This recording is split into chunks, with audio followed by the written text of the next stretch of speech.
নমস্কার বন্ধুরা, সুষমাজ কিচেনে তোমাদের সবাইকে আরও একটা নতুন রেসিপির সাথে অনেক অনেক স্বাগত। তো দেখো, আজকে আমি আরেকটা নতুন রেসিপি নিয়ে চলে এসেছি। সেটা হচ্ছে পরোটার রেসিপি। পরোটা তো তোমরা অনেকভাবেই খেয়েছো, আজকে আমার মতো একবার বানিয়ে খেয়ে দেখো। আজকে আমি বানাবো গুঁড়ো দুধ দিয়ে পরোটা। তো রেসিপিটি প্রথম থেকে শেষ পর্যন্ত দেখার জন্য সবার কাছে আমার অনুরোধ রইল। এটা কিন্তু খেতে খুব দারুণ সুস্বাদু হয় আর বানানো খুবই সহজ, বাচ্চা থেকে বড় সবাই পছন্দ করে। তো চলো রেসিপিটি দেখতে থাকো। আর এই রেসিপিটি দেখতে হলে আমার সাথে থাকতে হবে আর আমার সাথে আমার রান্নাঘরে যেতে হবে। তো চলো রেসিপিটি শুরু করা যাক। দেখো, এখানে আমি ময়দা নিয়ে নিয়েছি। ময়দার ভিতরে আমি 1 চামচ চিনি দিয়ে দিলাম, স্বাদ মতো লবণ দিয়ে দিলাম, সাদা তেল দিয়ে দিলাম আমি 2 চামচ। এবার সব কিছু ময়দার সঙ্গে ভালোভাবে আমি মিশিয়ে নেব। সব কিছু ভালোভাবে মেশানো হয়ে গেছে। এবার আমি জল দিয়ে ময়দাটাকে মেখে নেব। অল্প অল্প করে জল দিতে হবে, একবারে বেশি জল দেওয়া যাবে না, তাহলে ডোটা নরম হয়ে যাবে। এই ডোটা যেমন আমরা পরোটার জন্য মাখি, যেরকমভাবে লুচি পরোটা সেই রকমভাবে মাখতে হবে। তো দেখো, একটা ডো তৈরি হয়ে গেছে মাখতে মাখতে। এবার ভালো করে এটাকে মেখে একটা সফট ডোতে পরিণত করতে হবে। যত ভালোভাবে ময়দাটা মাখা হবে তত পরোটাগুলো ভালো হবে খেতে। এবার দেখো, আমি একটু সাদা তেল মাখিয়ে নিলাম ডোর গায়ে, দিয়ে কিছুক্ষণের জন্য আমি ঢাকা দিয়ে রেখে দেব।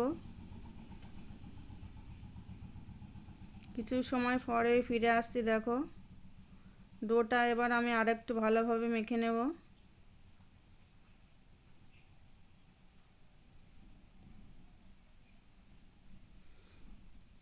ডোটা আমার মাখা হয়ে গেছে। এবার লেচি কেটে নেব।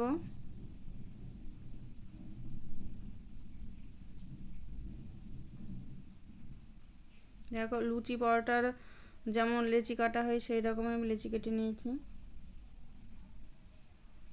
লেচিগুলো সব কাটা হয়ে গেছে। এবার গোল করে নেব।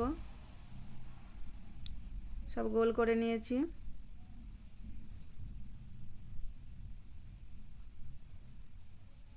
এবার দেখো, একটু ময়দা নিয়ে নিয়েছি আর একটা লেচি নিয়ে নিয়েছি। ময়দা দিয়ে এটাকে আমি রুটির মতন বেলে নেব। যেরকম আমরা রুটি বেলি সেই রকম পাতলা করে বেলে নেব।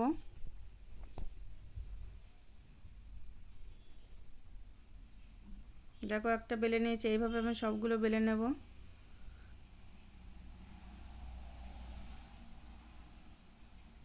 এইভাবে আমি সবগুলো বেলে নিয়েছি। এবার একটা রুটি আমি নিয়ে নিয়েছি। দেখো, এবার 1 চামচ ঘি আমি এই রুটির গায়ে মাখিয়ে দেবো ভালো করে। এখানে আমি ঘি নিয়েছি, তোমরা চাইলে সাদা তেলও নিতে পারো বা বাটারও নিতে পারো। এবার দেখো, আমি 1 চামচ গুঁড়ো দুধ দিয়ে দিয়েছি রুটিটার উপরে। এবার একটা চামচ দিয়ে ভালো করে আমি সারা রুটিতে মাখিয়ে নেব আমল দুধটাকে।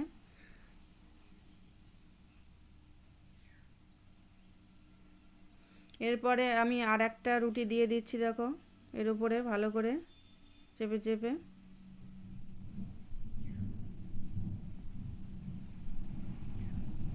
এবার এই রুটির ওপরেও আমি ঘি মাখিয়ে নেবো। 1 চামচ ঘি দিয়ে দিয়েছি। ভালো করে সারা রুটিতে মাখিয়ে নিতে হবে। 1 চামচ আমল দুধ দিয়ে দিলাম। এবার আমল দুধটাকে ভালো করে ছড়িয়ে নিতে হবে, ভালো করে মাখিয়ে নিতে হবে রুটির গায়ে। এইভাবে আমি কয়েকবার রুটি দেব আর 1 চামচ করে ঘি দিয়ে আর এই আমল দুধ দিয়ে আমি এইভাবে সেট করে নেব।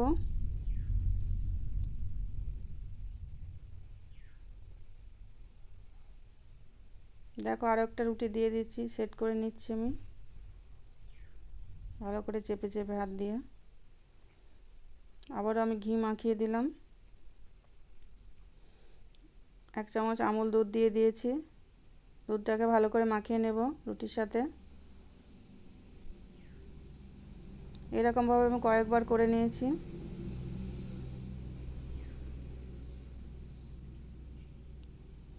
এবার দেখো, সব রুটিগুলোকে আমি এবার ভাঁজ করে নিচ্ছি। দেখো, আমি যেভাবে ভাঁজ করছি সেভাবে করতে হবে। চেপে চেপে ভালো করে গোল করে ভাঁজ করে নিতে হবে।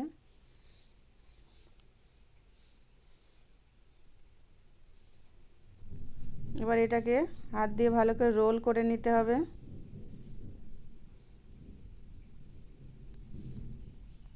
রোল করা হয়ে গেছে। একটা ছুরি নিয়ে নিয়েছি দেখো। এবার ছুরির সাহায্যে আমি এটাকে কেটে নেব, লিচির মতো করে কেটে নেব। দেখো কয়েকটা টুকরো করে আমি কেটে নিয়েছি। এইরকম হাত দিয়ে চেপে রেখে দেব।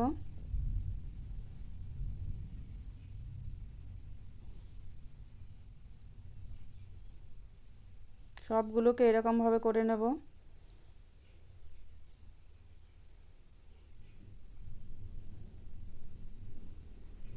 এবার দেখো একটু ময়দা নিয়ে নিয়েছি, গুঁড়ো ময়দা, আর একটা লেচি নিয়ে নিয়েছি।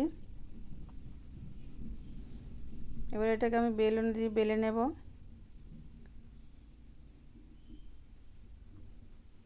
একটা পরোটা শেপ দিয়ে নেব। এরকম দেখো গোল করে একটা পরোটা বানিয়ে নিয়েছি। তোমরা চাইলে চারকোনাও করে নিতে পারো। দেখো একটা বেলা হয়ে গেছে। আর একটা লেচি নিয়ে নিয়েছি, একইভাবে আমি বেলে নেব পরোটাগুলো।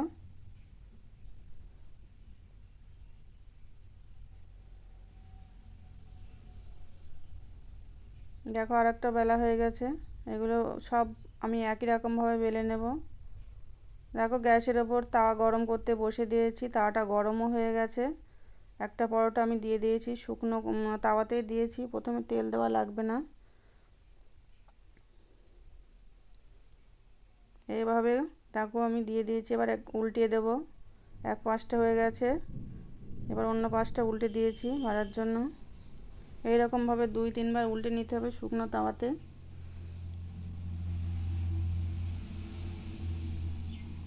কয়েকবার দেখো আমি উল্টে পাল্টে নিয়েছি। এবার আমি তেল দিয়ে দেব, সাদা তেল। তোমরা চাইলে ঘি দিয়েও ভাজতে পারো। সাদা তেল দিয়ে দিয়েছি দেখো। চামচ দিয়ে আমি পরোটার গায়ে মাখিয়ে দিচ্ছি। এবার অন্য পাশটা আমি উল্টে দিচ্ছি। অন্য পাশেও আমি একই রকমভাবে তেল দিয়ে দেব, চামচের সাহায্যে মাখিয়ে দেব। তোমরা চাইলে কিন্তু এটাকে তেল না দিয়েও ভাজতে পারো, শুকনো করে ভাজতে পারো, যারা তেল পছন্দ করে না বা ঘি পছন্দ করে না। এবার তেল দিয়ে দুপাশটাকে আমি ভালো করে লাল লাল করে ভেজে নেব পরোটাটাকে।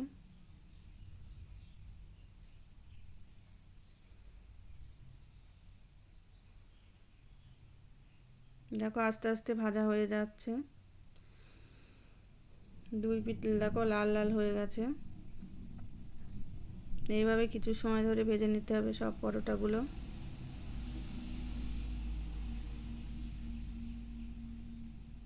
দেখো কত সুন্দর ভাজা হয়েছে। এবার আমি তুলে নিলাম। এবার আর একটা পরোটা দিয়ে দিলাম। এটাকেও এইরকমভাবেই ভেজে নেব। প্রথমে আমি 2-3 বার এরকম উল্টিয়ে নেব শুকনো তাওয়াতে, তেল দেব না প্রথমে। দেখো এবার আমি তেল দিয়ে দিয়েছি চামচ দিয়ে, পরোটার গায়ে মাখিয়ে দিলাম। উল্টে দিয়েছি, এবার অন্য পাশটাতেও আমি তেল দিয়ে দেব, আর চামচ দিয়ে মাখিয়ে দেব।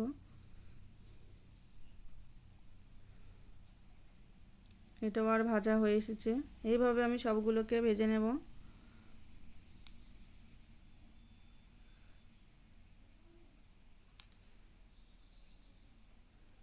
ভাজা হয়ে গেছে। এবার আমি একটা প্লেটে তুলে নেব। দেখো প্লেটে তুলে নিয়েছি। তো তোমরাও বাড়িতে ট্রাই করে দেখো, আশা করছি সবার ভালো লাগবে। যদি ভালো লেগে থাকে অবশ্যই লাইক কমেন্ট শেয়ার করে দিও। আর আমার চ্যানেলে যারা নতুন, আমার চ্যানেলটিকে অবশ্যই সাবস্ক্রাইব করে নিও, আর পাশে থাকা বেল আইকনটি প্রেস করে দিও। তো দেখো কত সুন্দর হয়েছে। আর তোমাদেরকে দেখাচ্ছি, দেখো একটা ছিঁড়ে দেখাচ্ছি কতটা নরম হয়েছে। একেবারে ছিঁড়ে যাচ্ছে দেখো ভাজ করতে গিয়ে, তাহলে কতটা নরম হয়েছে। রেসিপিটি দেখার জন্য সবাইকে অনেক অনেক ধন্যবাদ।